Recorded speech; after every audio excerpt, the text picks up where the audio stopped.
riurot menda daran be jole chegum radel paneno Wajita nyari Una kam jage jam gomno koyde kan Pandu dube akin kebe yini woy Ton ngay kwa radel toga riurot Menda daran be jole chegum radel paneno Wajita nyari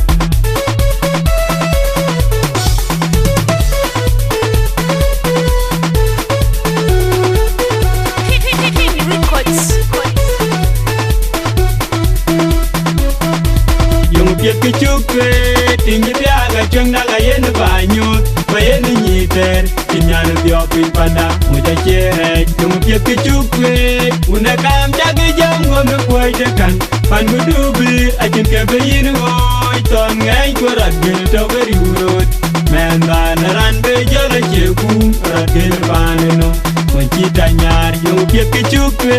tingi biaga chung daga yen banyut bayen nyiter kinyan bio pin panda muja chere chung piet ke chukwe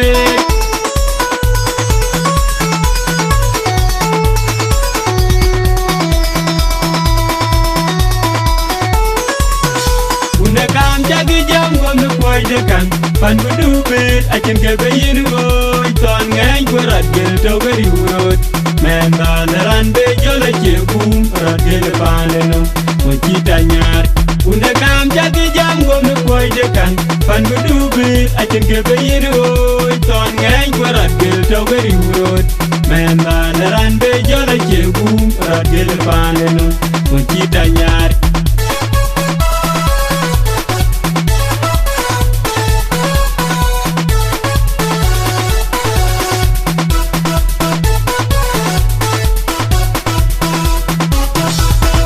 Piet ke chukwe tingi biaga chung daga yen banyut bayen nyiter kinyan bio pin panda moja chere chung piet ke chukwe una kam jage jam gomno koy de kan pandu dubi akin ke bayin woy ton ngay ko radgel to beri urot menda naran be jole chegum radgel paneno Wajita nyari yung piet ke chukwe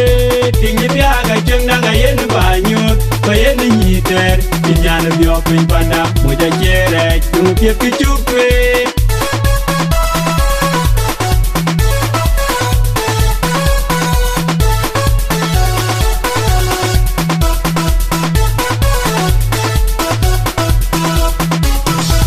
Yung piet ke chukwe tingi biaga chung daga yen banyut bayen nyiter kinyan bio pin panda moja chere chung piet ke chukwe